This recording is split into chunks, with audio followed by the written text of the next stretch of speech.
No. I did not know you were about to do that. A2TP podcast, episode 79. We are back, people. I don't know what the fuck that was. You really not going but, nope. Episode 79. I don't know what she was doing. But we are back. It's your boy, International Walt in the building. Hey, it's your girl, Taj, the co-hostess with the mostest. With her guap, whatever she's doing. A2TP podcast, episode 79 is back. You guys can catch us on act2thepodcast.com. Y'all can catch us on Facebook, Instagram, YouTube, Google Podcasts, Anchor, Radio Public, TikTok, Breaker, Spotify, and Twitter. Bam! Bam! How are you? I am doing great. No! Stop, don't holler at me. How are you? I don't like a holler. How are you? I'm doing good. I'm doing great. I feel energized. Okay. Yeah, mentally I'm a 9. Like, I'm a 9. I feel great. No issues, no stress, no drama. I feel great. Okay. What's your finances looking like? My finances is an 8. An 8. Got a lot going on. Got some, birthdays of people I love and stuff. Some things we gotta do. There's a lot going on, but I'm grateful. Ain't nothing small. Ain't nothing small to a giant. Ain't nothing big to a giant. I don't know how that go. Whatever that shit. Work. Work. What that took the wind out the sails? Yeah, I had to think about down it. in the gym. It's a lot, but you know what? Work is an 8. Work is what work. What the fuck? You got a job, right? I know, but it's a lot going on. But it's all good. It's just a lot. So, but work is an 8. But what's that mean? What's a lot? Like you making yourself involved in shit, or you have a lot to do? I don't do no work I ain't supposed to do. I mean, don't get me wrong. Well, I heard some people bossing you around, and it's like. He knows that don't go on in here. He like when he hear me like boss up on my phone calls. Like I'm a great leader, and I and even when I'm not in a leader like a managerial or supervisory position, I'm just a leader by nature, and I do my job well. So he likes to like hear me sometimes. But I always like to say like you're a good leader because you don't like people. You don't like a team. You struggle with that, babe. I do, because you know what? If I I think you're a great leader when you delegating and handing out tasks, but when you got people on your team, I'm a great leader if I had the choice of picking my team. If I could pick my team. Oh shit! And who would be a great leader? I would be. And don't get me wrong, that doesn't mean I would pick all people that are like performing at a high level. But I have the ability to see some people. It's a skill versus will issue. But you wouldn't pick nobody that was performing at a low level. But regardless if you saw potential or not, if you have the opportunity to pick your team, your squad, then you picking the most. But there are people. Maybe not the low, but you got to think about the philosophy. How do we move the middle? The people that are just in the middle. Some people don't have great leadership, and they haven't. No one may have identified how to encourage, motivate, coax them along, or give them the tools that they need to go from being in the middle to being in that top tier. And you're right. Sometimes when it's somebody who's a low performer, it could be they just don't have the skills. There may be some opportunity to help them improve, or it may just be they don't want to do it. And, right. And I don't have no time for that. It's one of those reasons on why they're low tier. Yeah, that's my problem with being in a managerial position where I am a people leader.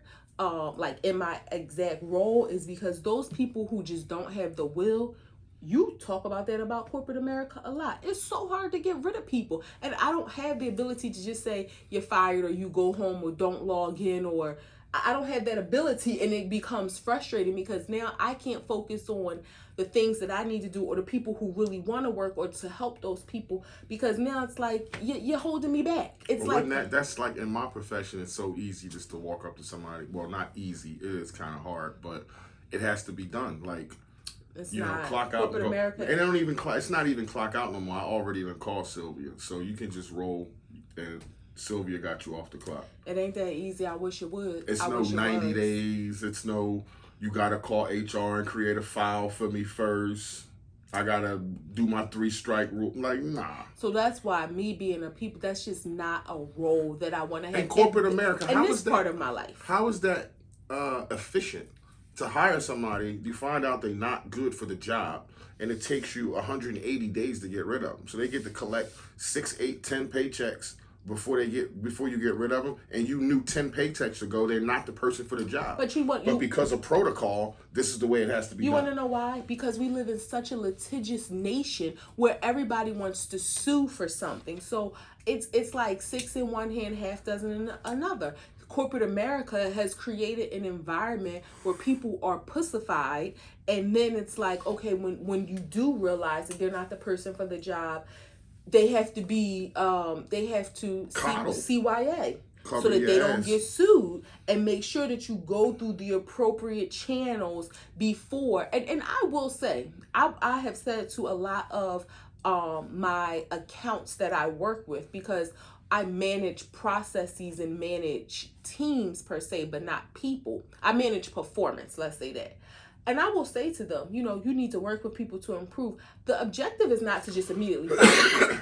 The objective is to, let's drive for results. Let's improve their performance. Now, at the end, once we have exhausted, all of our options, then we need to make that choice. I think the meeting in the beginning should be, listen, you guys are here for a reason. If you're not want to be here, you can leave. There's people that's coming right behind you that want to be in your position. You're at a company where you can move up in a certain amount of time, depending on what you put out. So if you're going to slack and be late and call out and do all this shit, then we don't need you. This is a team, and we're trying to do something here. We have an objective, and we all need to be on the same page. So if you got any slack, you don't need to be on this team. Yeah, that all sounds good. And that's usually a lot of the spiel that's given. And if you get unexcused absence, you get written up. Unexcused absence written up. Third time unexcused absence, you get you get rectified or something, or a disciplinary action. Then it's like, okay, I know this person ain't for the job. Well, but I can't fire them there. I have to wait and create 10 other reasons why they should be fired instead of the first reason. Well, no, I can say attendance issues is probably the easiest thing, unless somebody does something that's like really egregious. But attendance issues, that's plain and simple. You ain't showing up. Like an but NC it's no S. Performance issues where it makes it a little more difficult. Yeah, that's what it is. Yeah, you're not performing up to the standard that we have here. Like, right. This is a private company. We have a standard, and you're not meeting it.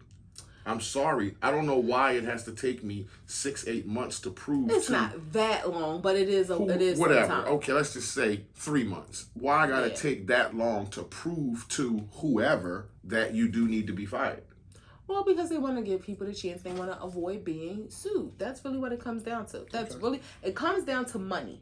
They want to avoid being sued. It's going to cost less to pay this person and then realize they need to be terminated than to just fire them and then be sued on the back end. Right. So, even if you have a valid reason in the beginning to fire. Yeah. But I thought you could be fired for a valid reason, is what I'm saying. You can, but it just takes time because there's levels of disciplinary action. Corporate America, chime in. We have any HR professionals out there? I know a lot about the rules and regulations and how things collaborate with HR. I've never worked directly in HR, but chime in, give us some feedback. But what's the time frame it takes to fire a person who deserves to be fired? Well, again, it depends on performance. It depends. Now, if you do something very egregious, like I'm not talking about hitting nobody or nothing. No, or like that. Saying something on the phone that you ain't supposed to. Those kind of things are more easy. But if it's like, okay, he's not at the standard this month. Okay, then you want to help because then the onus becomes on the leaders. What actions have you taken to help that person improve? So what if you cuss somebody out on the phone because you're having a bad fucking morning, something wrong? Nah, that's easy to get rid of. And you just had a bad fucking morning, and then when your supervisor heard the call, said, yo, what the hell's up? You broke down and said, I had a bad morning, I'm sorry. That's never been me. Are you fired that day? Or is it a process? You're probably not. you may not be fired that day, but you probably only got like maybe 48 hours before HR gets paperwork in order. Oh, okay. So you are fired probably that week. Probably. For cursing somebody out on the phone. Probably. That's considered like that's something egregious. Okay. Yeah. Physically, I am, I'm an 8. I think I'm 8 across the board, but no, I said mentally I was a 9. Everything else was an 8. I'm having some issues with my hand here. I called my in-family medical professional just to make sure I wasn't dying. Then I had my husband looking up some Google diagnoses for me, but I'm gonna be okay. But what I have done the last couple days is I got up and got dressed. Working from home, that just ain't something that always happens, and that has helped me feel good. Like, it felt good in my spirits. I see you. You did? Yeah, you don't look all frumpy when we come home. How are you? I'm good. Mentally. No. How are you? I'm good. Mentally, I am a 9. I feel sharp right now. Finances, I would say, is a 8. Mm-hmm. Got some things in the plan and some things in the works. I'm excited. We got some things in the planning. Work is shit I want out of the place that I'm at. But work is work. I got a job. I make good money. I'm happy. So work is 8. Okay. Physicality, I feel good. Nothing hurts. I feel great. What's your number? Nueve. So 9889. Mm-hmm. I'm up there. We rocking. I'm like sky high. I miss my other dad. Yeah. See, this is the corniness that I love about her, because we had this dad for 20 years and she's still fucking up. You know what it is? Because I had to come across with this hand that fell off. Usually I would just be like. But that's not the hand you should be doing it with anyway. I know, but it's like my hand a little off. Wows and woes. My wow for the week, just being alive another week. I'm gonna steal your swag because nothing astounding happened, but been outside, got some sunshine, spent some time with people that I love. My husband, like, he's healthy, I'm healthy. She forgot what I was. I didn't forget who you were. I said what I was. No. So yeah, that's just it. Another God granting me the blessing of another week. That's my wow. Mm-hmm. Woes? My woe is just, and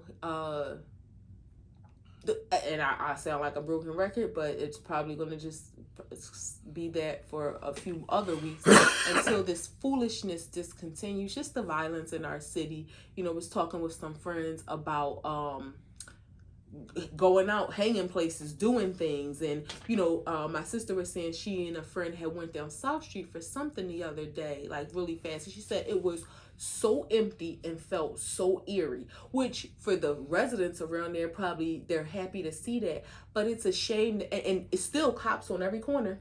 And this was during the daytime, still cops on every corner, but it was just like so empty. She said it wasn't, you don't want it the crowds and all that kind of stuff, but you want it to be a little bit lively and vibrant, but it was empty to the point where it just felt weird and sad. Mm-hmm. And it's a shame that is what has become of our city. Like, just the basic things. We're not the only ones thinking like that. Stay the fuck from down there. Yeah. Like, you go out to have a good time, to celebrate, damn, I'm off from a work week. I want to have a couple of hours to hang out, have an adult conversation, and fucking get shot up. Like, and you know what? It's crazy because, to be honest, South Street was the place that you did look for it to be like a little crowded, but in a fun, safe way. Yeah. Not like, they may start shooting down here. You can go down there, have a water ice, eat an ice cream cone, sit down and people watch. Yeah, and that's what you want. You can't people watch if it ain't no people. So yeah, we would sit down and just watch people and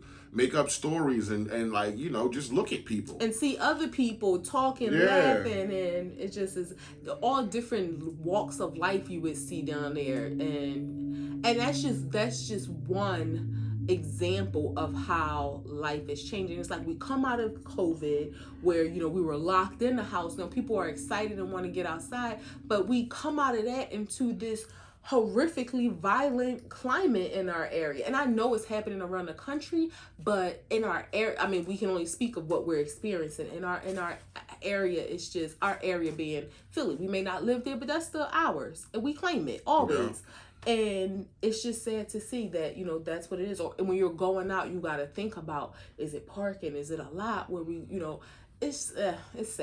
It is. It's what's just really, really fucked up. Yeah, my wow is being a black man and just starting a round of personal growth therapy. That is super big for me. I was celebrated in a way for just showing up, you know, being a black man, and a lot of people always talk the talk, but don't ever show up to the session. And I just want to pat myself on the back for showing up, and I'm proud of myself. And you know, I'm looking forward to doing some personal healing and rectifying, you know, shit that I got going on in my heart and head. So that's my wow. I am proud of you. I know therapy isn't something new to our life. I've done individual therapy and you supported me. We've done couples therapy, but I am extremely proud of you for taking that step, for allowing yourself to be vulnerable, and saying, I need help. That doesn't mean the world is crashing down, but we all need some kind of help and healing, even on a good day. So I love you, and I am proud of you. I appreciate it, and thank you. Woes is my man Eddie's mom is in the hospital, and I feel for him because, again, I don't have a relationship with my mom like that, but I do empathize with people who do. And it's not just a one-off thing to me, like, get over it just because of my feelings or the relationship that I don't have. But I see it in my friends and I see it in other people, and I respect it. And he's broken up about it. And you know, Eddie, I'm here for you. Prayers and to his mom. I hope she gets better. And, you know, something as simple as a cold and pneumonia, you know, if you're an elderly person, it's a bad deal for you. You know what I'm saying? It's a bad deal. So I just hope she gets better, because obviously it's affecting him, which is, it affects me. So, you know, I hope she gets better. And shouts out to my man, Eddie. Yeah, prayers for Eddie and your entire family. What we talking about? Right, get right to it. Now, we just talked about the disgraceful fucking world. And sheesh, that's so disgraceful. Yeah, we live in a beautiful world. I mean, I know, but that's at like... At the same time, it's a beautiful, disgraceful world. I'm not disagreeing. I've had a conversation with somebody about this, about humans being the worst people, the worst creatures on the planet. Like, animals hunt because they're hungry. Animals hunt because they're hungry. They kill because they're trying to be killed or they need to eat. We do shit that is, you know, beyond measure to each other, whether it be enslaving people, whether it be the genocides that's going on in other parts of the world and on other continents, whether it be the Holocaust that happened, whether it be Jim Crow era, whether it be the effect we have on gay people, like the shit that raping babies, children, and this disgraceful anesthesiologist, Giovanni Quintella Bazzara, has been arrested for raping and sedating a woman during a C-section, and now there's more fear that he could have carried out a similar attacks on 6 other women. So just your thoughts on something like that, which... Let me get my shit off. My baby has been in the hospital under sedation 3 times.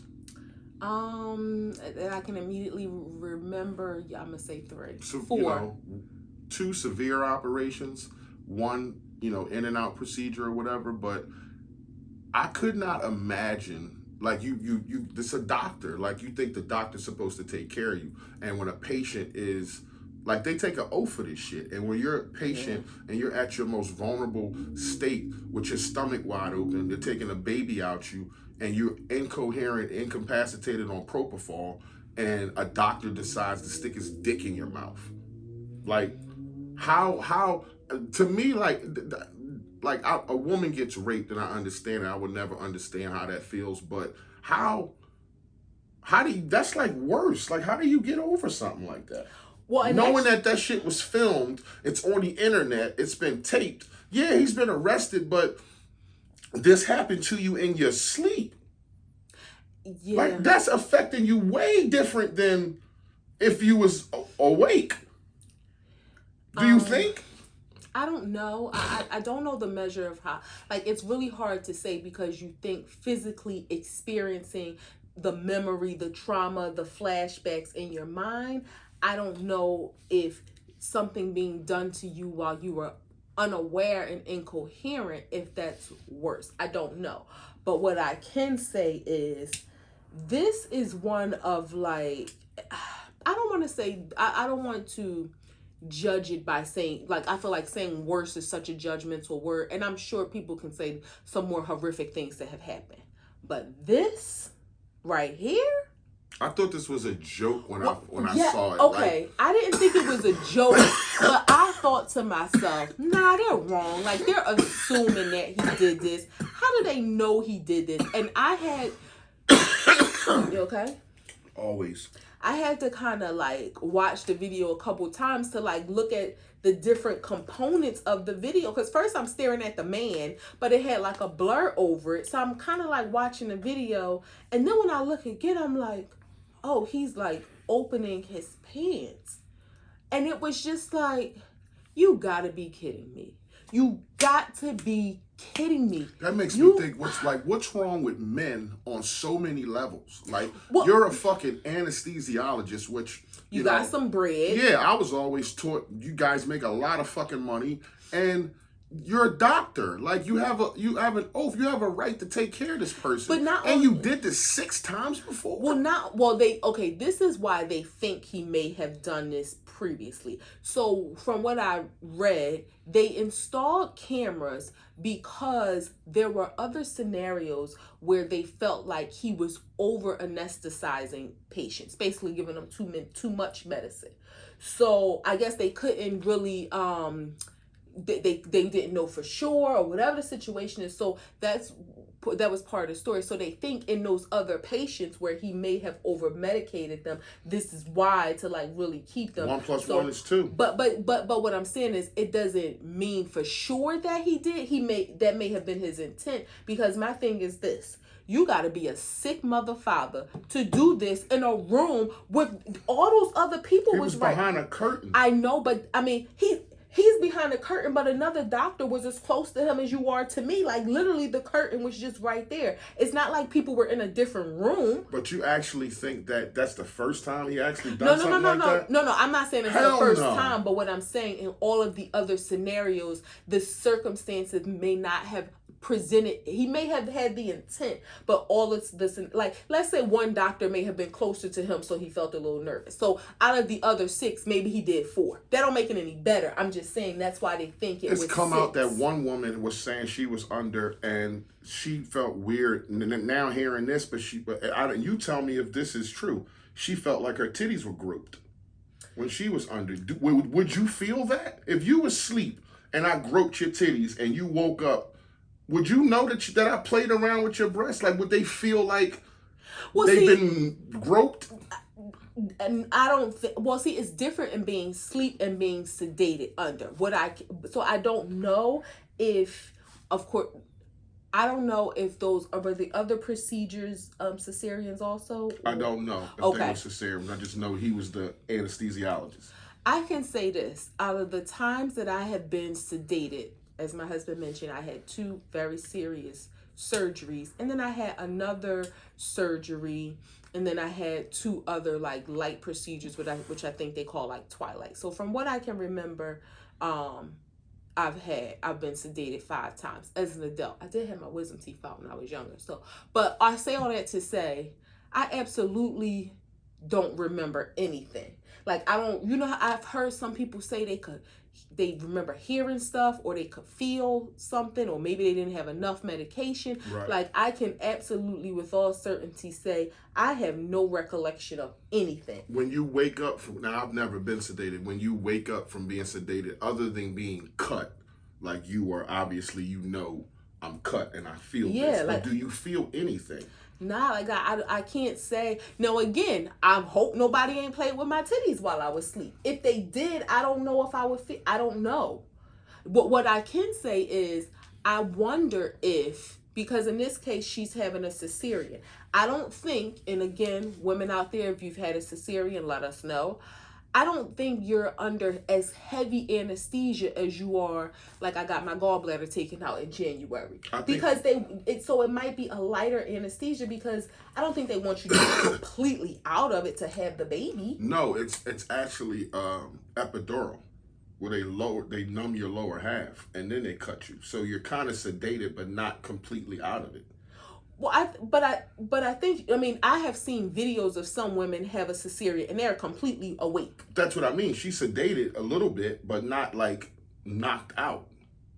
Well, no, but that's what I'm saying. The fact that she was sedated at all, I think is different because I've seen videos where the woman is not, an epidural numbs you, but that's not sedation. No, I'm saying that I think that it's the epidural which numbs the lower half so they can cut the stomach. Right. And then I think they give you a sedative to just relax you. Well, but in this case, I think that lady was under sedation, like she was asleep. You gotta be for somebody to put their penis in your mouth unknowingly. Well, then we're wrong in what we're saying, because obviously she was getting a cesarean and she was out. Well, that's what I'm saying. I wonder what was the scenario that required her to be sedated. We've seen videos of women having cesareans and they may be numb from an epidural, but they're Brazil. Completely awake. Maybe that's Brazil. Possibly. But so I say all that to say her sedation may have been a little lesser than like if you're having, a heart transplant, of course, because I don't think they want you to be that asleep. It may be what is considered twilight, but to just think to yourself, like, I don't think anybody touched me, but I can imagine how you might feel it if you're in twilight, because twilight just feels... Did you feel the same when you woke up? Did you feel like you had been shifted around, or did you just feel like I just was asleep real deep? Yeah, it almost feels like it's weird because it's almost like you feel like you lost a chunk of your life. Because you think about it, when you go to sleep at night, you toss and turn, and even though you're asleep, you kind of still have some sense of awareness, right? Like if you turn over, the closet is on one side, where the bathroom is, I'm over here. But when you go to sleep for surgery and wake up, for me, no, none of that. It's literally like I don't remember anything y'all did to me. I don't know if y'all flip me. I mean, I know in some cases, depending on the procedure I had to do, like I know y'all moved me from one bed to another because I went to sleep on a surgery table as hard as hell, like metal. I went to sleep on a surgery table and I woke up in a bed that's like a little bit comfortable. I don't know how I got there. So that's what I'm saying. Like that. So and not only if that, if it's your body, your chest, your legs, you wouldn't feel that. Obviously, if you were messed with in your vagina, you wake up, that's part of you has been disturbed, or does that you not know that you had sex while you were asleep? I think you would know. Like, I guess I'm asking, is there a feeling after sex that nobody can tell you, I didn't have sex? Like, I know the feeling that my vagina has after sex, and although I was incapacitated in a coma, 2 hours later when I wake up, my vagina has the feeling like I had sex. I would think yes, but again, I have never had sex right, incapacitated. But I would think, and so it's kind of like I can't say. Hindsight is 20/20. I know how it feels down there, ladies. We know how it feels when you had sex. Not that it hurts. It shouldn't hurt. Not that it hurts, but the feeling, the moisture, the inside feeling. It's like an intangible feeling. Like you can't really put a finger on it. But that's what I'm getting at. There's so something there that only y'all know. That's what I'm saying. I would think you would have that feeling when you wake up. Now, the thing is this too. Because if you're having some kind of surgery that doesn't involve your vaginal area, you would think like, okay, like you was doing surgery on my wrist. Why is my coochie wet? Like, like it. So that I've never waken up and felt like anything down there had been touched, disturbed. Nothing wasn't throbbing or feeling what if like that it was had. just explained as something medical? Like you were out, you were relaxed. Some patients pee themselves. Like, it's just something that happens. Your body is so relaxed, you release some fluid. Like, I would have to look it up because after 6 surgeries, I ain't never released no fluid. So why you telling me now? And the sad part about this is I have gone into surgery. I have requested doctors and nurses or medical professionals standing around my bed to hold hands and pray, and they were complicit. They did it. Even in some cases where I remember, I forget which surgery was, I asked them that they believe in God, and I asked them, as I was falling asleep because I waited too long, I asked them to pray, and that God, guides them and directs them, and they take the best care of me. I have had full-blown conversations with medical professionals. So weird. When I had a colonoscopy, the anesthesiologist who was rolling me into the room, we were talking about where I worked and all this. His cousin was actually a guy that I used to work with. Crazy, but like we had conversations. I never for a second thought like they may touch me in any scenario, like they may touch me inappropriately. But now, this is going to affect people. mm-hmm. This is going to affect medical professionals. I do know, ladies, I know people feel differently about this. I have a male gynecologist. I have had a male gynecologist. We've lived in New Jersey for That's a must. 14 years. It's not a must for me. Have you ever had a woman? Yes. And I've had some women that didn't like your experience. So I've had some women that were good. They were good. But when we moved to New Jersey, I had a man, and he was an older man. He was great. His bedside manner, the information that he shared, like he was just great. So I got used to him, and I had him for a while. Then he retired.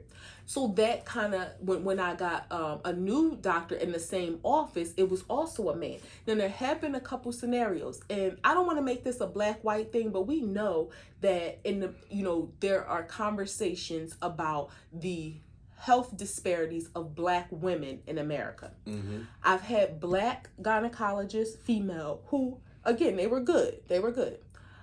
In the situations where my male, he's Asian, gynecologist wasn't available, and I had to see a woman for like emergency situations, I can remember 3 specific situations. They were white women, and I did not like them. Their bedside manner, they were just very dismissive, almost like they was just here to collect the copay. I didn't like them. Stop touching my leg with your nails. Sorry. I did not like the experience with them. So I say that to say, having a male gynecologist, I realized that he doesn't start my care, like, when you go for your pap smears and stuff, until the medical assistant or nurse, whatever that person is, and it's always a female. Mm-hmm. So it's never like you're in a room with 2 males, or he's never doing an exam with just himself. And it's probably to protect himself. Obviously, yeah. I mean, because Dr. Bubba's good. Yeah, because I don't know if with a woman, I know they kind of need that medical assistant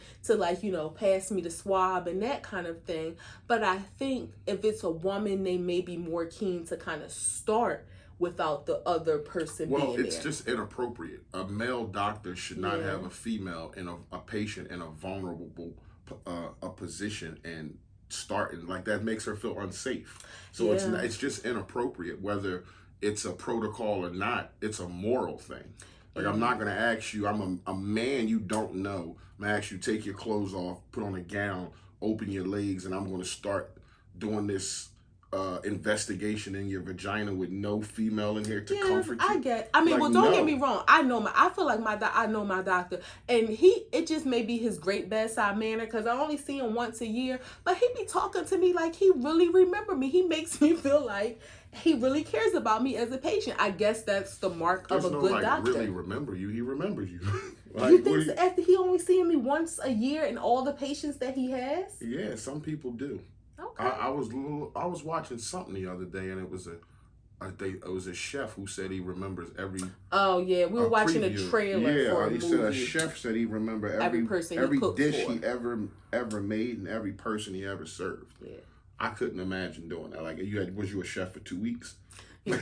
You had a short span. But it's a shame that this situation, prayers for that woman, because I can't imagine a mental torment that's gonna come from that. And this is another thing, just like the dagger in the pie, if that's a saying. No, it's not. Okay, I'm gonna make it just the dagger in the pie. And one of your most precious moments, childbirth.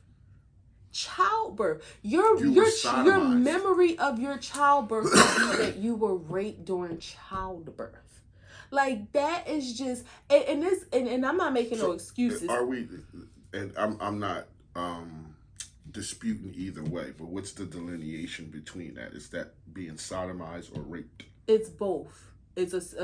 So sodomy is a form of rape. Okay. Yeah, it's a sexual act being forced upon you, which is rape. But that sexual act, it wasn't vaginal sex, it was sodomy. Oral sex. Yeah. Got you. Yeah. Okay. So it's yeah. But like in one of your most precious moments in life, I can imagine, is scarred by this. And I'm not making any excuses for him in any way, shape, or form. But when you talk about a person who needs help, I mean, he needs jail. He needs to be under the jail. But to think like you're really that sick, you're in a room with I think there was like 4 or 5 other people on that video, and you're in that close proximity that you're like watching, and it's almost like you just couldn't help yourself. You just had to stick your dick in her mouth.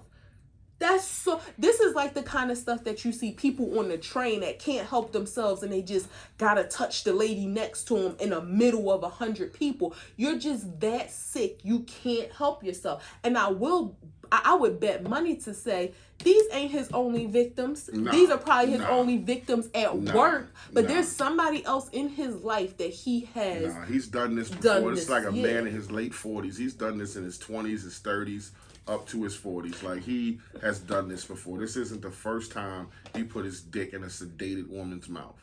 This is probably any kind of sexual act on his phone 15, 20 times.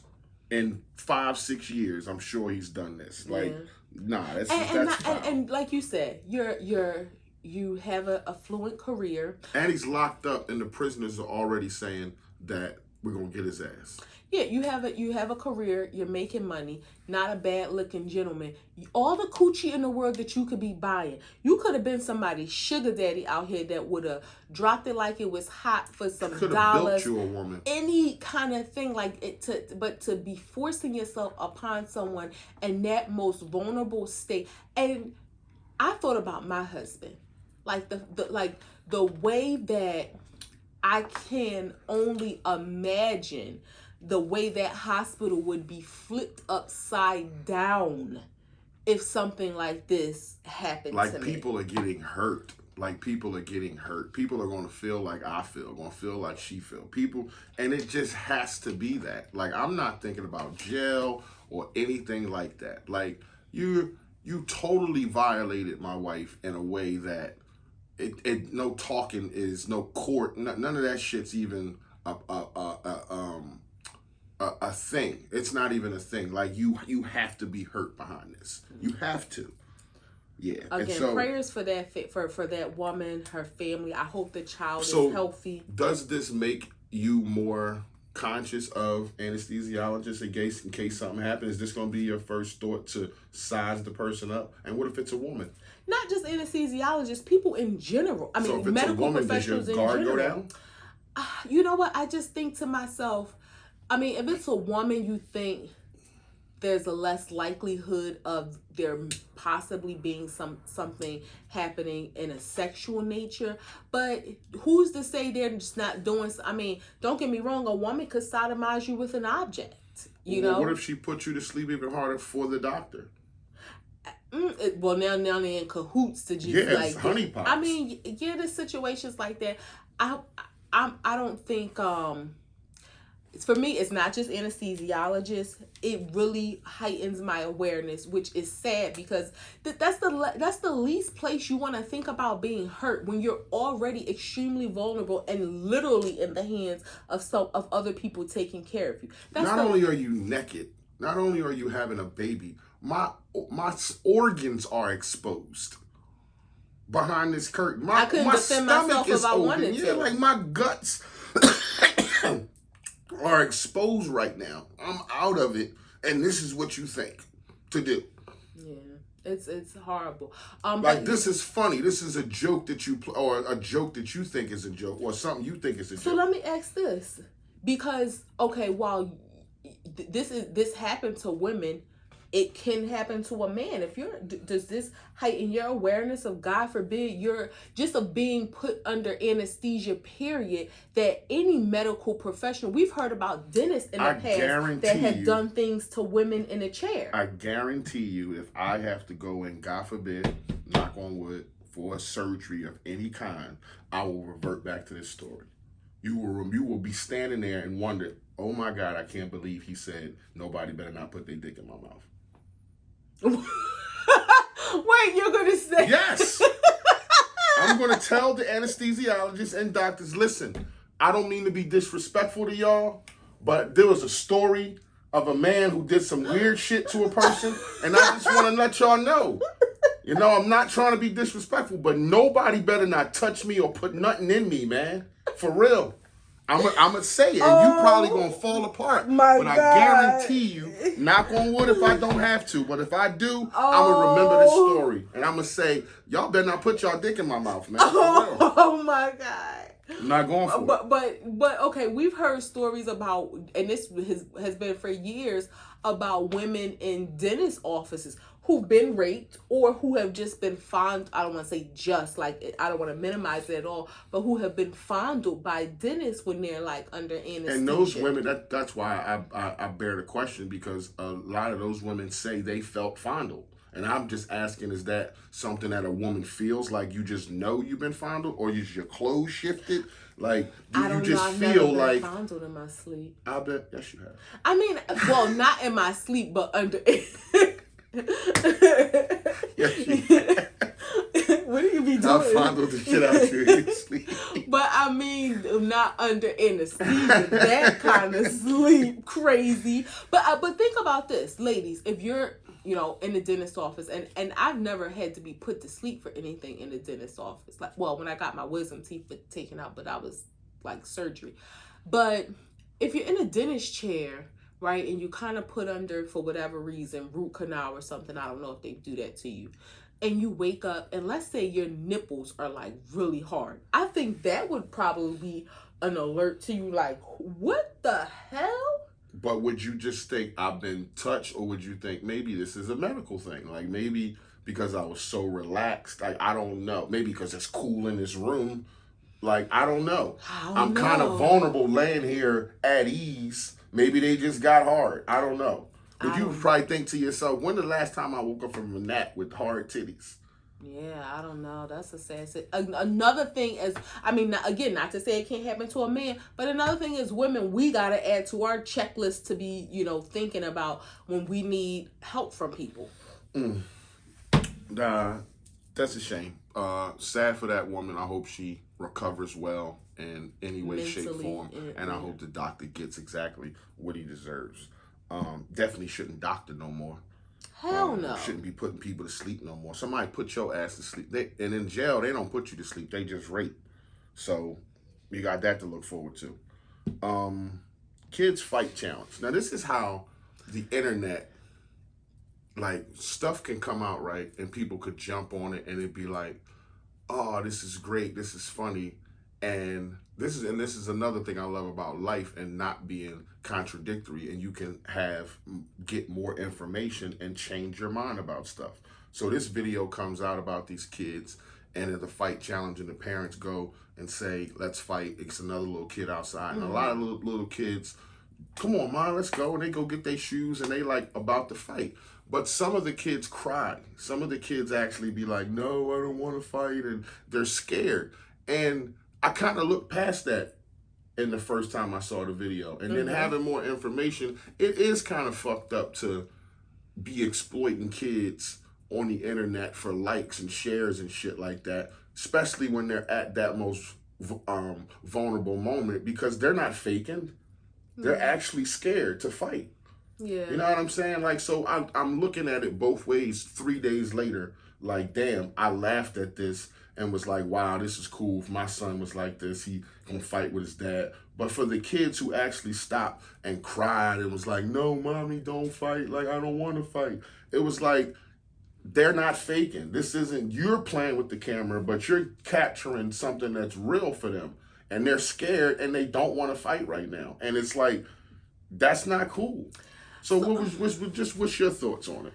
So you know what? So a couple of days ago, when I seen somebody posted in the comments, somebody was like, "Please save your think pieces on this. It's just for laughs. It's not that deep."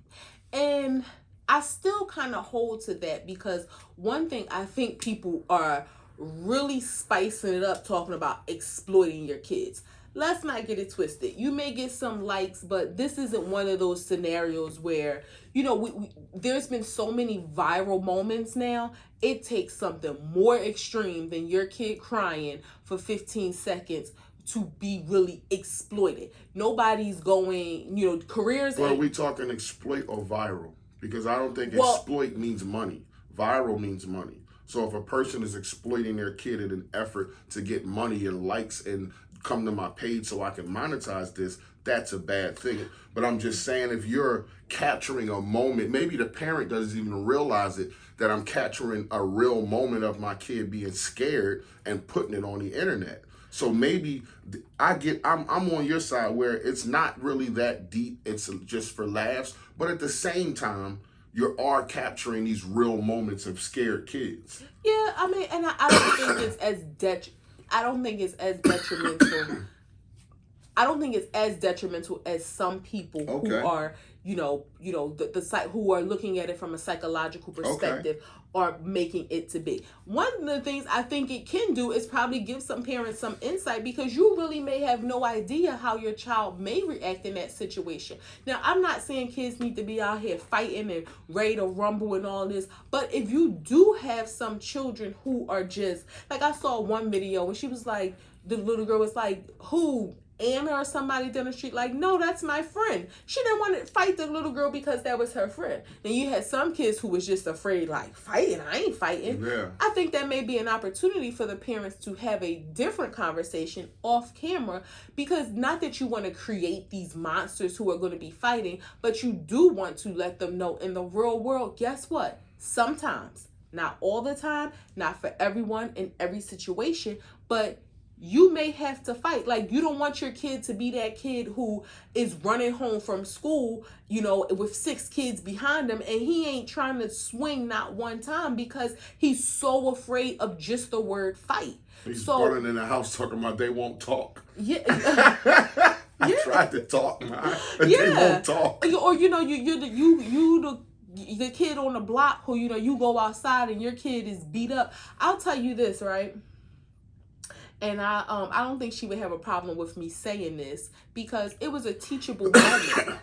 Growing up, my parents, my father was strict, but it's weird. They weren't the parent. We couldn't just be the kids that got in trouble in school, like troublemakers and stuff. Although Erica did get into a lot of trouble, but my parents were the type, if somebody hit you, hit them back. They were of that mindset. Don't be no bully, just going and starting fights. But if somebody hit you, hit them back. And we wouldn't get in trouble in that scenario if it ever happened. But my younger sister, she was a very by the book rule follower. She did not want to get in trouble for anything at all. And maybe she missed that part. If somebody hit you, hit them back. Well, I will never forget one time this girl slapped her in school, and she was the type, like, I'm going to tell the teacher, and didn't hit her back. Well, she got in trouble for that. Like, so it's that fine line that parents, you don't know how your child is going to react until they do. And she got in trouble because she didn't fight back. Then my dad called the girls, they were actually sisters or twins or something. My dad called the girls' dad, was like, meet me at the schoolyard, bring your daughter. I'm going to make my daughter fight her because she hit my daughter. But there are some parents out there who just don't think like, not common sense wise, where it's like sometimes kids are going to have to fight, and they think that no matter what, you don't hit a person. It's wrong, and they teach their kids that. And it's like, I'm not trying to make it a white or black thing, because some black people teach their kids that too. But there's some parents out there who staunchly teach them kids, no matter what, you don't fight, you don't use violence. It's not a option. And I don't for understand. those, I don't understand it either. Because my thing is, okay, it's a difference in being a violent person and defending yourself. I just can't fathom. And if you are that it's type the of Martin parent, Luther King type thing, like no, that's like the Jesus thing, turn of the cheek. It's the Martin Luther King, nonviolent. If they spit in your face, turn the other cheek. If they punch you, turn the other cheek. If they sick the dogs, turn the other cheek. I'm from the Malcolm And Malcolm tribe. was more of a, you hit me, I'm gonna hit you back. Hell You got yeah. a gun, I got a gun. Myself. Yeah. So, but it's kids out there who growing up, and it's like, I just thought it was like sad. I thought it was funny for the kids who was down to fight, and I laughed at that, and I will laugh at that as more videos pop up. But I just thought it was sad for the little girls I saw who the mom was like, go get your shoes, and she's walking real slow and went around the wall and came back and was like, I don't want to fight. Yeah. Like, it was just like, damn. Like, you joking with the camera, but she's fucking dead serious. She don't want to fight. And I've seen a couple like local girls on social media who did it with their kids or whatever. And it was one situation where this girl, she has a daughter. Her daughters are like 8 and 10, and she had a niece. So they were like 8, 9, 10. And she's like, get your stuff. I'm doing, this girl, blah, blah. And she got her kids, and they y'all age or whatever. And the 10-year-old was like, who? She said she got a daughter that's like 200 pounds. So the 10-year-old was like, who? She was like, that's too big for me. I ain't going out there. She was like, you got a 8 and 9-year-old. I ain't going out there. Like, she was dead serious. And then this other girl, she got like a few kids, and she had. That's a girl who is very aware when she's fighting that this person's too big. She said she was like, that's too much for me. Like, it was funny. And then another girl, her daughter was like, I don't know how to fight. And she was saying, like, she's in here fighting her siblings all the time. And then when I'm telling her to... But so what I do hope happened behind these, especially for those where the children became very emotional, that the parents, there was some consoling and conversations just to let them know, like, no, I would never put you in that situation. But, and this is my belief, I'm not telling nobody what to do. I think all children should be taught to defend themselves. Mm-hmm. I don't, kids should never be a bully. Boxing, karate, jiu-jitsu. Or just, my grandma used to say, if somebody hits you, you hit them back, and you hit them right between the eyes, because that'll make them blind for a moment and they can't see, and then you'll be able to beat them up and win. I punch in any fight. That's why you always got to be the first to punch if somebody come in your space, because if you get lucky enough to punch them in the eye, that person, you're not going to have to fight after that. So, or you can just beat them up. Yeah, because normally but if you're scared, well, yeah, then they out. One punch in the eye, and it's like, okay, we'll fight 3 days from now. We're not fighting today. We'll come back to this. We're not fighting right now because your eyes glumped up. You can't see shit. We'll come back to this. We'll resume this in about 2-3 days. So, how y'all feel about the kids fight challenge? Yeah, I mean, I get the psychological aspect of it. I don't think, and don't get me wrong, laughing at kids' expense, y'all may say that's a little taboo. With so much bad stuff going on in the world, can we not the kids made us laugh, psychologically evaluate everything? Guess what, y'all? Y'all will never see it because I'm not gonna post the kids like that. But I'm probably gonna do my nieces too, just to see what their reaction is gonna be, and we're gonna laugh, and it's gonna be funny depending on their reaction. Right. But I'm not gonna post them on social media. But it was funny. I thought so. It was funny. It was funny. It was For funny. those children who did appear to be very taken aback and afraid, then, okay, parents, handle your children There's some off parenting camera. That needs to go on there. Some hugging, some loving, some consoling, and make sure that you're aware of their emotions going forward. But I'm going to do my nieces. I think that's cool. I would love to see their responses. Yeah. So one kid was like, can I bring weapons? I did. It's like, wow, bro. Like, what you been watching? Can I bring weapons? Shit. I don't know you kids. Let me tell y'all something. Y'all gonna go fight with y'all parents? Tip. don't put Crocs on. And you need All right? proper All footwear. of y'all put on Crocs, okay? Every last kid put on Crocs. Crocs, flip-flops. Yo, those things will fly off your fucking feet. This one little girl had on like shoes, and like when her mom said it was a joke, she still was like, no, like I want to go. Like I'm still fastening my shoes. Let's go. Yeah, there's nowhere to go. I was lying. Like, sit down, go play with y'all. Yeah. But let us know how y'all feel, what y'all thoughts are, you know. And we don't care if you don't agree with us. You don't have to agree. No, it's Be just an respectful opinion. in your comments. But yeah, let us know how you feel. If you disagree, fine. If you agree, let us know. Give us some feedback.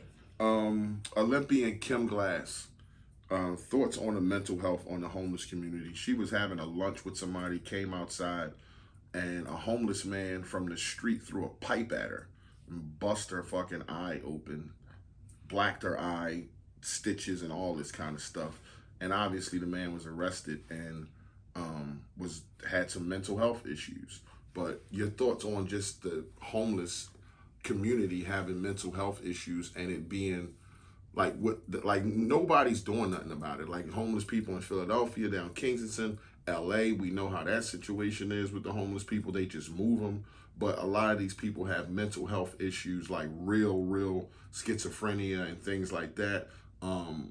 Lost their whole family and was not right after that, and they just lash out at people.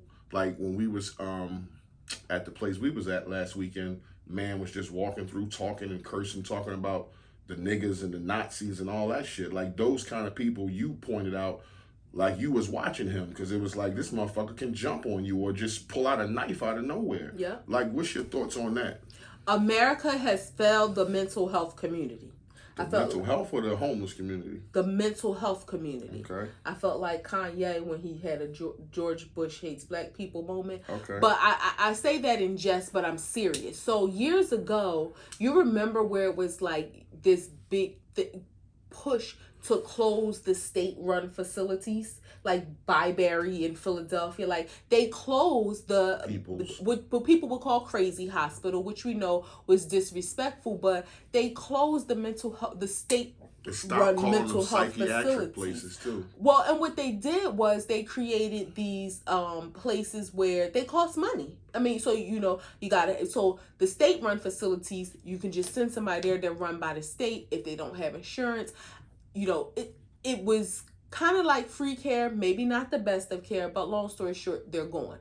And now they have private institutions, but we know that with that population, they need help. Not everyone is, and when I say mental health community, yes, I know we're talking about like the homeless people who are suffering from mental health issues, who lash out. This is not the first incident that we had. The gentleman who gave the man a coat a few months ago and he beat the crap out of him on the street. And it is, again, the guy who beat the Chinese lady had mental health issues. One of these, another thing to put on our checklist of, and this is not just a female thing, but of something to be aware of when we're in the street. Like you said, we were out enjoying ourselves, out of town, nice, beautiful day, chilling in the park, lots of people there eating water ice and ice cream and just relaxing, like a great family environment, all ages, all races. And this man is pacing back and forth near the 5-star restaurant we went to. He's in front of there, cursing, talking loud, talking to himself, not anyone directly. But these are the individuals that anything can like trigger them and something like this could happen. And not to say that they need to be penalized. Well, in this case, that man committed a crime, so there needs to be some punishment, but there needs to be help, treatment, because you just don't know. It is scary. You don't want to walk around like, you know, like the old white ladies grabbing their pocketbook when they see somebody who they think looks like a thug, and you don't also want to be offensive to them and crossing the street. Like we go into the store. But should you care if you're thinking about your own safety? No. If you think this person might stab you, should you care Absolutely about not. You being shouldn't. offensive? You Like you're not shouldn't. being offensive to a young black kid with a hoodie on, so why are you being offensive to a crazy person you think is crazy who ain't got no shirt on with 5X sweatpants on, holding up, and he bleeding, but he yelling in the air about the Nazis. I agree, but it's again, another fine line we have to walk, because yes, you don't want to care. You want to care about your own safety. Being offensive, is that going to be a trigger for them? Or if they feel, so it's one of them things you just have to be aware. Like you said, when we were out, I was as soon as I heard this man, I was very aware not to be in arm's distance from him, to see where he's coming from, what direction he's coming from. When you went to get water ice, I was on his ass, like, watch him, because he walked the same way. Yeah, so it's unfortunate. It's a part of our society. When we were in LA back in October, there was a gentleman outside of our hotel who barefoot walking around, but it was like he stayed around that area. I gave him some chips or whatever that I had, but it's just one of them. It's sad, and I don't think it's something that we will ever eradicate. Just like guns. Yeah, but it is something that we need to prepare ourselves to be aware, protect ourselves, be empathetic, but also be self-preserving. Self-preservation is first. Like you said, you can't care about their feelings. You don't want to be like, oh my God, and run across the street. But also teach our children to be aware too. This lady was absolutely not doing anything, based on what she said, standing there, he threw something. And I don't even know if that was an avoidable situation. But it was be avoidable if he wasn't no, there. I meant avoidable for her. And I don't know if there was anything different she could have done to avoid that from happening. Yeah, well, talking to a friend, not knowing a pipe is in the air coming at your head. Yeah. No, I don't think. It's a split-second type thing. Yeah. But if that man had help, he wasn't there, he wouldn't have threw the pipe. She wouldn't have been hit. Right. Hopefully, gratefully, her vision, I won't say it won't be impaired. She won't lose vision. She'll go through some healing process. I know that the orbital bones in your face don't heal properly, so she'll probably have some slight deformity there. But thank God she got the treatment that she needed. Another person, praying for her, that she did say she's surrounded by great family and friends. So that's something that she's gonna have PTSD forever. Yep. Forever. I mean, just think, if you walking past, like the guy who gave his coat to the homeless man and he jumped up and beat the fuck out of him. Like, imagine the next homeless person you see. Remember when we were standing in front of the restaurant and you asked the man asking for money and you said, I got some food, and he said, what kind? And you said steak. What do you say after that? What kind of steak? Yeah. He's like, I don't eat that.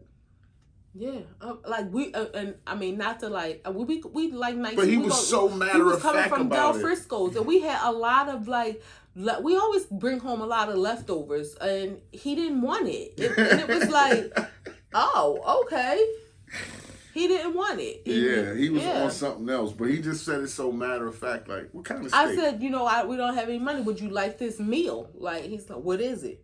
And don't get me wrong, because I have heard feedback from people in the advocacy community that I understand why in some cases homeless people will ask for money, because they can get food from shelters. People do free food giveaways, not to be disrespectful. They find food in the trash, so they can eat often. It's not like they're starving. A dry pair of drawers, a t-shirt. So I understand why they want money. In that scenario, though, one, I'm not going to go in my pocketbook. Well, I was with my husband anyway, but we kind of are mindful of that, of digging in something to give somebody money.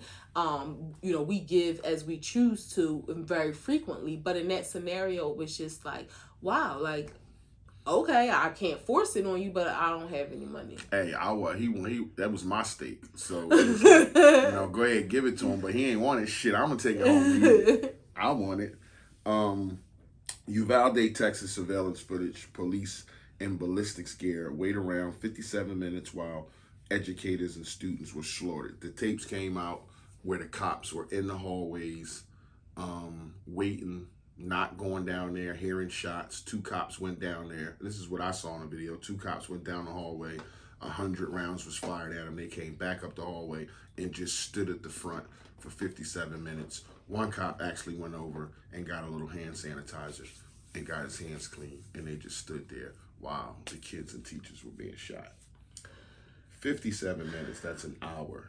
So what I don't understand is why, okay. Oh, my question is, do you think cops are properly trained and have the equipment to handle situations like that? No, we live in an area where I am sure the cops, God forbid there was some crazy situation.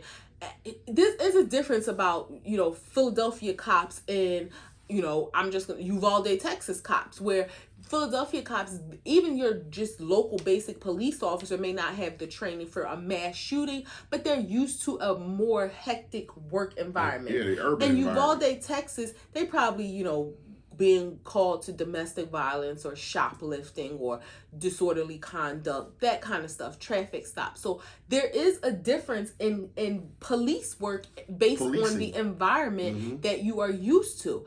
But in this scenario, regardless of where the hell you live, if somebody calls and says there's an active shooter, why is it not, from a policy standpoint, a SWAT team automatically deployed? Like, that should be, okay, active shooter. We don't need the cops in the blue uniforms going out here. We need SWAT team. They just said it's an active shooter, somebody who, they're shooting people up. Now, maybe in some scenarios you might get there and realize, oh, we didn't really need a SWAT team for this. But damn, I would rather have more support than needed than less support that's needed. Right. This reminded me, or it just made, I don't want to say reminded me, it just made me aware that people of color, we know how we as Black people are treated, but in Uvalde, Texas, and I don't know the percentage of the ethnicities of the people that were killed, but we know that area is primarily a Latino community. And it just goes to show they don't care about them either. They don't care about those brown people either. Just like they don't care about us brown people. And it's just sad because that's your job. I feel like that whole police department needs to be done away with. Even the police officers who weren't called out to that school. Your other bad apples spoiled the bunch. Y'all need to be done away with, the entire police department of Uvalde, Texas. And this is one of those scenarios where they need to bring in. Well, they are knocking the school down. That's what I mean. If you're knocking the school down, then knock the police station down. This is one of them situations where they need to bring in the state police in that part of Texas. Y'all don't know how to police. Y'all can't believe police. Y'all can't move. And not only that, it needs to be something on their record. You can't move to another town, to another county, to another state and be a police officer there. You are not qualified to do police work because correct me if I'm wrong. I think there was a situation where a police officer went in and got like his own kid or something and stopped the woman. That was in the beginning. He went in and had his 2 kids sitting in the police car while the other kids was in there getting shot. But he was like first or second to the scene, got his kids out because he heard the call over the radio and was stopping parents from going in. And let me say this, because we speak our truths and in all transparency, I cannot imagine me going in and like having to face the shooter either. That's why I ain't never had no interest in being a police officer. So it takes some cojones, some testicles to be willing to do that kind of job, but this is the job you signed up for. Me, I ain't built for that. We talk about, if I was a police officer, even in the city of Philadelphia, when I get that call, I'm probably going the other way. You're scared, but if you're a parent, you're not. Because just he showed up and went in and got his kids, then came out and stopped other people who felt just like he did about their children. So he a cop, and being a cop and that with that hat on, okay, I'm fearful. But as a parent, when I first showed up, I'm not fearful. Like, I'm going in to get my seeds. He went in that school as a dad. He didn't go in that school as a cop. Exactly. Like, I'm going in to get my seeds, which this is how this woman and all these parents standing there, you're yelling at them, stand back. There's gunshots going off. Their kids are in there. Yeah. So I mean, you got to look at it that way. Yeah, it's sad, but that whole police department needs to be done away with. This is the job that you signed up to do, and you failed the community. And no amount of money is going to heal, but the city, the county, the state, everybody needs to be held accountable for that, for the lack of action. So we talk about this being a litigious country. Guess what? In this case, y'all owe them something. Y'all can never replace their children. Y'all can never bring peace to that community, a peace of mind. This is like one of those situations, just like the people in Newtown, Massachusetts. Mm-hmm. Like it's one of them situations, but this is worse because the police, y'all were there. Well, it was people, little kids in Newtown, but the police, you were on site. 57 minutes. That's an hour. Yeah, that's an hour. That's crazy. So y'all heard shots stop, and then y'all went in. Like, not only that, y'all didn't call somebody and say, hey, like there's really, like, we need bigger power. Like, you know. No, they did do that, but they said in 17 minutes bigger power came. So the 2 cops went down the hallway, was shot at 100 times. They came back and said, we don't have the firepower. He shot at us 100 times. They called for backup. 17 minutes later, big firepower comes and more people, and they still stood there. Wow. At the top of the hallway. That's when the cop washed his hands. After 57 minutes, then they breached the doors. Moving on. 2 brothers, 10 and 14. Let's try to move through this quickly. 10 and 14 surrendered to police after beating a 73-year-old man to death with a traffic cone. And this is in our city. So this is the city we grew up in and claimed. This is the violence she was referring to early. Now we got, using the term from The Wires, hoppers, like little 10 and 14-year-old boys out 2 o'clock in the morning beating up 73-year-old men. So, and obviously he wasn't homeless, but like you said, he's 73 years old. He's allowed to be out at 2 o'clock in the morning. He shouldn't be, but he's allowed to be. And you got a 10-year-old and a 14-year-old who beat him to death with a traffic cone. And it was girls in the group too. So update, they charging a 14-year-old with murder as an adult. The 10-year-old they're not charging. And now a 14-year-old girl has also turned herself in, and she's being charged as an adult with 3rd-degree murder and conspiracy. So just think, this one decision. Our show ain't for kids. Our kids, our nieces ask if they can watch, and we tell them no, because, he smoked, we curse, whatever. But if this small snippet you can just relate to some kids that you love, if this is, even some adults need to learn this lesson.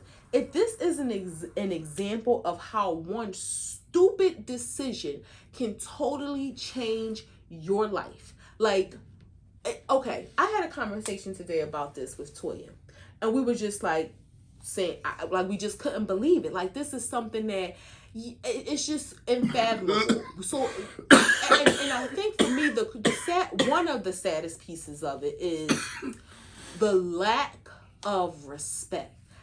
Don't get me wrong. I'm not saying, this should have happened to like an 18-year-old or a 20-year-old or a 40-year-old.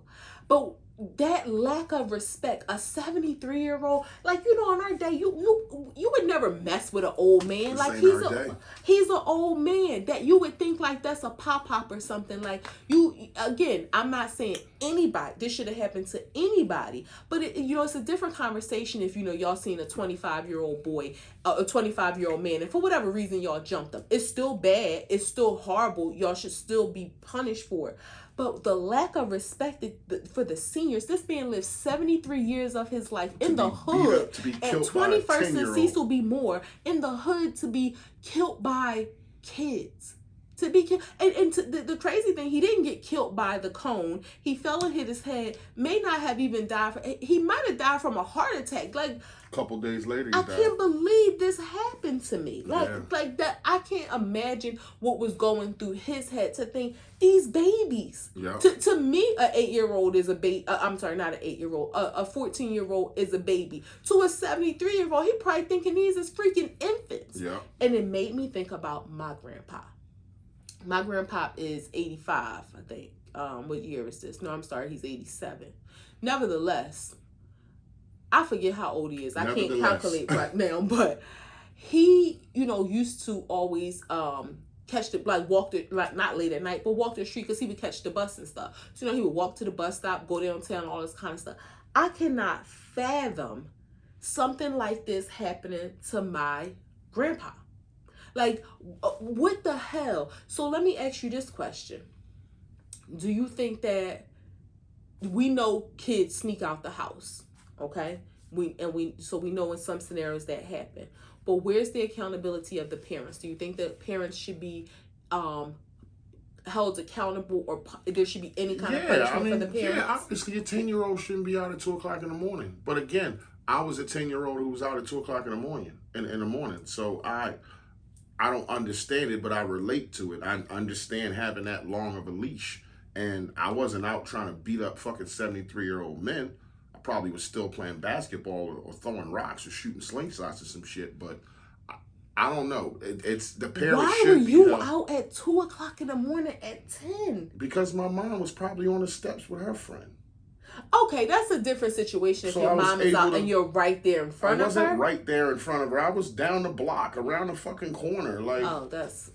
yeah, okay. I mean, she just was outside. Then she would call when she was going in the house, like scream my name out. So I knew, okay, it's quiet out here. I can hear her. But yeah, we was outside. So you do think the parents should be held? Hell yeah. I mean, when your 10-year-old kills somebody, and well, let's take the 10-year-old out. Let's when your 14-year-old kills somebody, yes, your 14 was out at 2 o'clock in the morning. You got no reins on them to have him in the house. And they killed somebody. They killed a man who lived 73 years to be killed by a 14-year-old with a fucking rubber cone. Yeah. With a rubber cone. Like, that shit ain't supposed to happen. It's not supposed to happen at all. Yeah. And if they knock on our door and tell us our 14-year-old killed some man, first off, we look like assholes. The cops are knocking on our door telling us our 14-year-old's down the police station at 2:30 in the morning. Right. We look like deadbeat goddamn parents from the drive. And then they tell us why he's down there, because he beat somebody with a cone. Well, I agree with you. I will say, man, I give, props to the mom who turned the 14-year-old, from what I read, it says she turned herself in with her lawyer. I'm sure there may have been like a parent who took her to the lawyer. Has to be. Yeah. But, the mother of the... She didn't call no Johnny Cochran and get nothing lined up. The mother of the 10 and 14-year-old, because there's a lot of parents out there who wouldn't turn their kids in. If I'm watching the news, now don't get me wrong, God forbid if we had a 14-year-old and they was involved in something, they asses for sure snuck out the house, because they wouldn't be... At 10, my bedtime was 10. Like, outside. I didn't know what 2 At o'clock. 10 years old, your bedtime was 8:30, 9 o'clock. Yeah, I didn't know what 2 o'clock in the morning looked like outside until I was like 18. Like, I had never been outside that late before. But let me just say,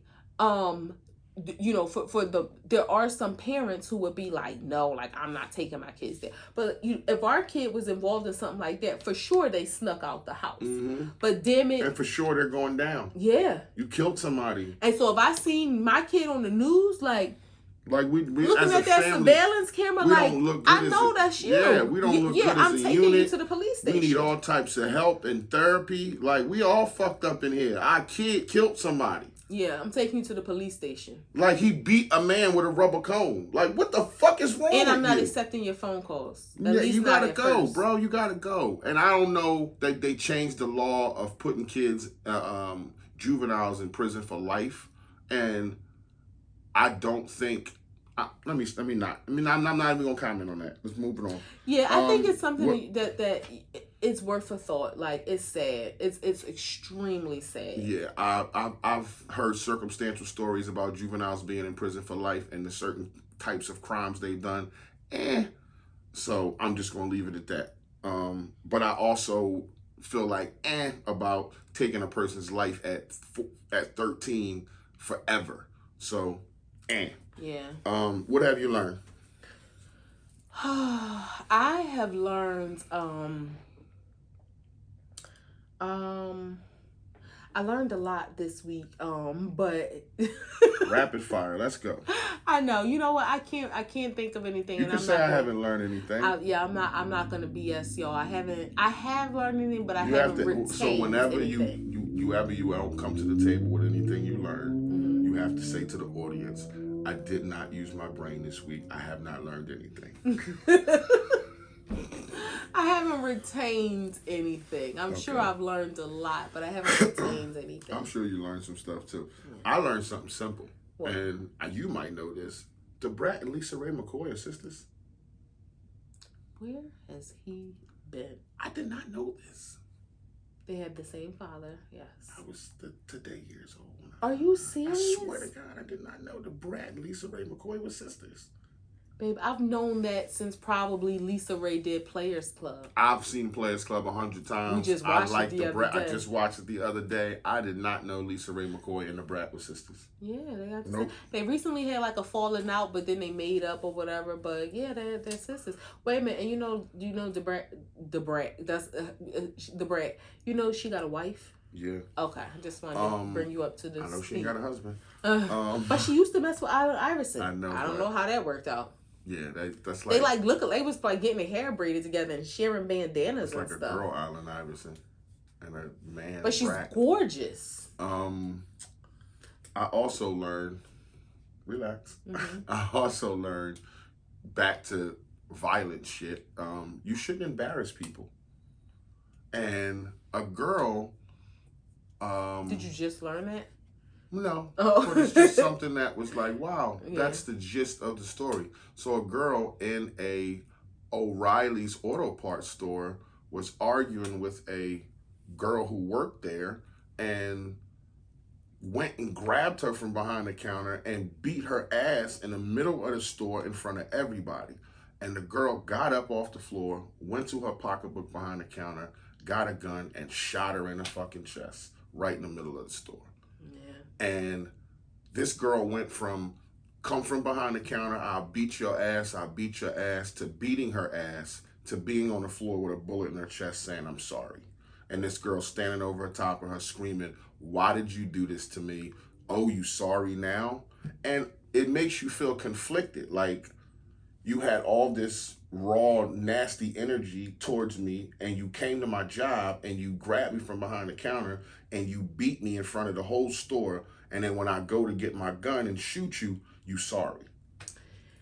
Yeah. Now, and again, at the same side, the flip side of that coin, yeah, I feel for the person that's got shot, but it's not like somebody just walked up to you and shot you. You actually did something. So I told you this, and I said this. If I had a gun on me and somebody beat my ass like that, they're probably going to get shot. But so this, I feel conflicted too, because I look at it a couple of different situations, and oh my goodness, I just had a similar conversation, not about this story, but a situation where a guy got punched in. It was like this was on the news a few months ago. Or we talked about this before, arguing over a parking spot. The guy got punched in his face, like knocked down. He got up and shot the guy, killed him. He's in jail for murder now. And so this is one of them situations. Thank God when she shot the girl, she didn't die. But it's one of them situations where you think, is this situation worth me using my gun? Because I think that's the criteria. And we being dragged by your hair and beat up at your job in front of everybody, punched about 17, 19 times and kicked twice, is that grounds for retaliating in that manner? Well, you have to think about this. Not just retaliating. You got to think, is this worth me taking this person's life and going to jail, possibly forever? Those thoughts aren't in your head. No. Of course, I understand that. In that moment, you're making a fast judgment. Yeah, nobody in those moments think, except a person who was in freeze mode or in flight mode. They're thinking, oh, I could go to jail for this, I don't want. But for a person who is in fight mode, you don't think, oh, I'm going to take this person's life and I'm going to go to jail. No, she just got up and went and got her gun because she was in fight mode. And after being punched 19 times and stomped twice, I got to defend myself. But I think this is one of them situations where we have to have more conversation about gun control. I'm all for, I think, this is why, again, we talked about not contradicting yourself. When you have new information, you may change your mind. So I don't want to be a hypocrite. I think I'm all for people being able to carry guns as part of the Second Amendment. However, I do think there does need to be stronger regulations. I don't want to say restrictions, regulations. There needs to be more mental health checks. It is far too easy to get a gun, and on top of that, to get a license to carry, because you're absolutely right. Those aren't decisions that people are making in those decisions. But I will say, where we live, it is hard as hell to get a license to carry. It's like a year process you have to go through. You have to get letters of recommendation from people. And you they have still to can say take no at the training end. courses.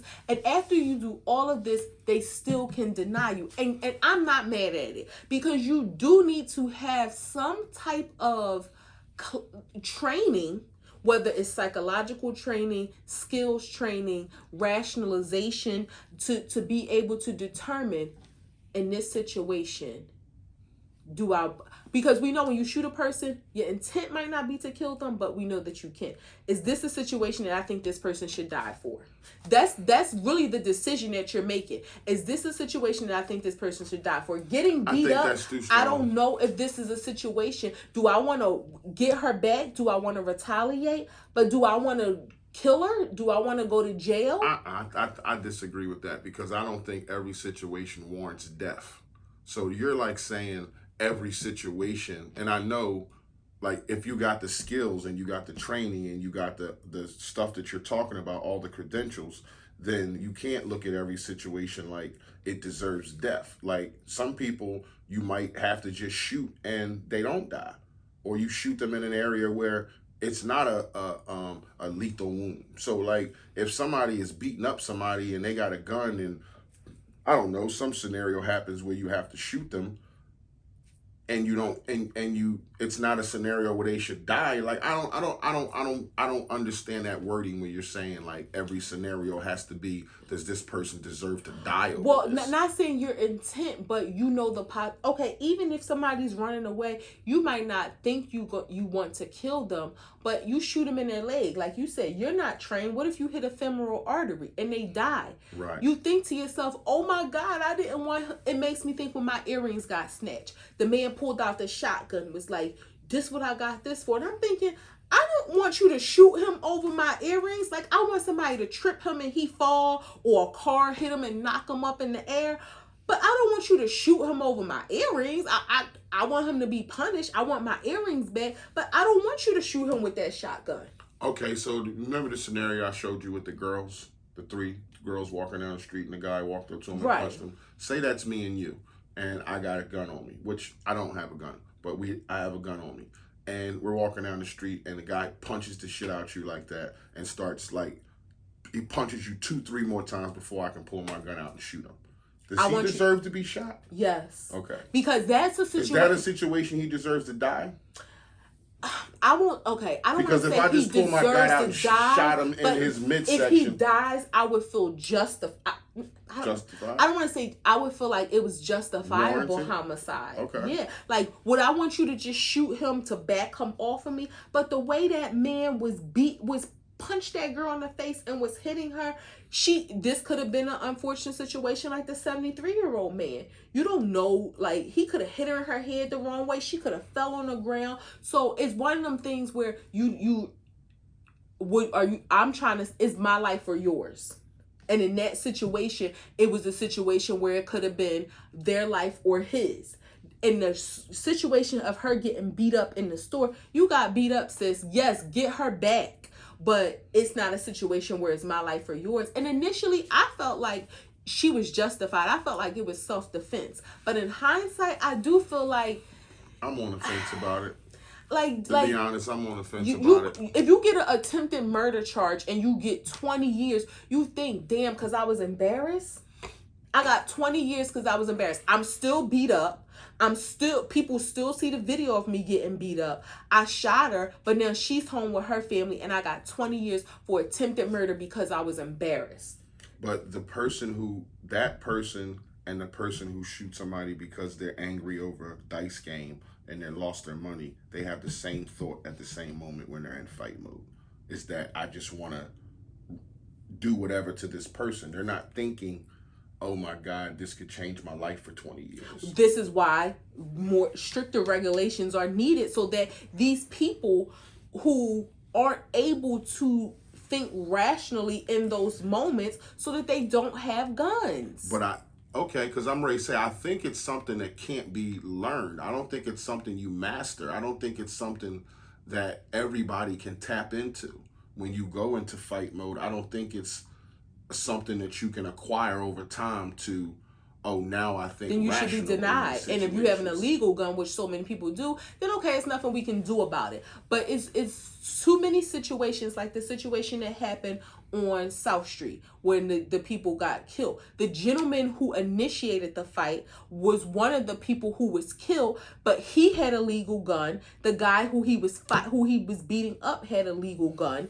Right. He ended up, so y'all both have legal guns in this situation. Now, again, we know there's far too many situations with illegal guns, but at least if we can regulate the legal guns, we take some of the guns off the street. It's too easy to get guns. 3 grams. Woman nearly dies after picking up $1. She was from Dallas, Texas, stopped at McDonald's in Bellevue, Texas, picked up $1, instantly felt a shock in her body, a burning sensation, legs and arms went numb. When she went to grab her husband, his arm and fingers went numb and he got a rash. So from what I heard, I didn't hear no more about it. That's what I thought. Yeah, it was fentanyl on the... Well, you know what? Let me say. I didn't read the story. I seen somebody post it, and that's what they wrote, like fentanyl on $1. So if that is the situation, because I don't want to make any false claims, another thing on the checklist we got to worry about in It's a bad life. dollar? Like, you just... How crazy is that? A bad dollar. How many times? I could have got a fentanyl overdose just from finding a fucking $1. A fentanyl, I could have died from a fentanyl overdose. Yeah, that's what I mean. That's why I said overdose. I thought, okay, yeah, but I mean, technically she did, but they saved her, if that was the scenario. But like, this world is just crazy. It is. Orlando Brown addresses issues with Bow Wow. He said Bow Wow got some bomb-ass pussy.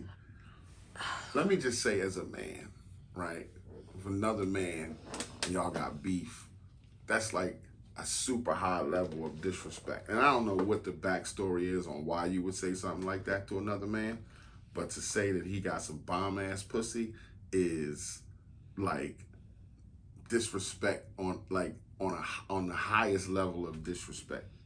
So can I tell you what crossed my mind? What? So he has done interviews in the past which have kind of alluded to he may got some mental health things going on. Like, he ain't all there. Mm-hmm. A little bit erratic. But we know sometimes the truth can come out in those moments. What if he's just like spilling a little tea and, Bow Wow gave him some pussy before? You never know. That's what crossed my mind. Like, don't just write him off as being crazy. Maybe Bow Wow backed it up on him before. He has some bomb-ass pussy. Now, if he did it, I'm trying to think, what's worse, suck my dick or you got some bomb-ass pussy?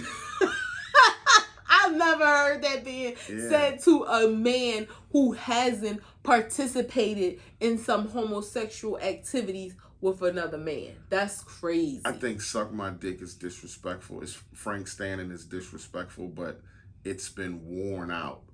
It's like, to a certain point, it can come out somebody's mouth. But you got some bomb ass pussy, there's like, you don't have a comeback for some shit like that. Like, you don't even want to fight after no shit. Like, you like what the fuck is you talking about? Last gram, Jose Alba Bell lowered, posted, and released for stabbing Austin Simon in a strong arm robbery in a convenience store. The old man that poked up the kid in the store. He out, he good. but he's still charged. But your thoughts on that? Y'all gotta stop messing with these people in these bodegas and Chinese stores, or whatever New York, other Manhattan. stores, anywhere. Like, stop running up on these people, because they are trying to make their money, and they're not about to let you just take away their livelihood, or unfortunately take their life for a couple dollars. Get a job. Stop investing all of this energy. And unfortunately, he died, right? Mm-hmm. This young Died in man the is store. dead now. We're talking about a strong arm robbery of a young black kid who jumped over a counter, tried to strong arm another black man behind the counter. And again, this guy, he's thinking rational, because he's just sitting there and not doing anything. And as soon as he got a moment, he pulled his knife and stabbed this kid in the neck. And blood squirted out his neck. And then off camera, he must have stabbed him a few more times. And then they show him come back on camera, and he's like super bloody. And that kid died right there. And he was an older Hispanic man. And we know in those communities, he's running his store. He may be feeding his family back home, or maybe not even back home. America may be his home, and he's feeding his family here. He is out here trying to do a job. I don't care what your job is, what a person's job is, what they own, where they're traveling to. Y'all got to stop this, because people are becoming aware. We talk about guns and all this kind of stuff. It was another situation. They ran up on this guy, tried to rob him. He was standing on a corner. He was wrestling with the guy. Then the second assailant came over. He got the gun, shot him. Like, leave people alone. Get a job. Go to school. Do something with yourself. Like, once you start making your own money and seeing like, wow, this is a good life. I don't gotta look over my shoulder. And I ain't preaching to the choir. He can tell you better than I can. I can attest to it. Thank God, listen to what Grandma said, though. Your mother. Act 2 the podcast doing a wrap. Act 2 the podcast episode 79. You guys can catch us act2thepodcast.com, Facebook, Instagram, YouTube, Google Podcasts, Anchor, Radio Public, TikTok, Breaker, Spotify, and Twitter. You did It's your it. boy International Walt. It's your girl Tosh. If you fuck with us, you fuck with us. If you don't, you should. Peace. Please stop.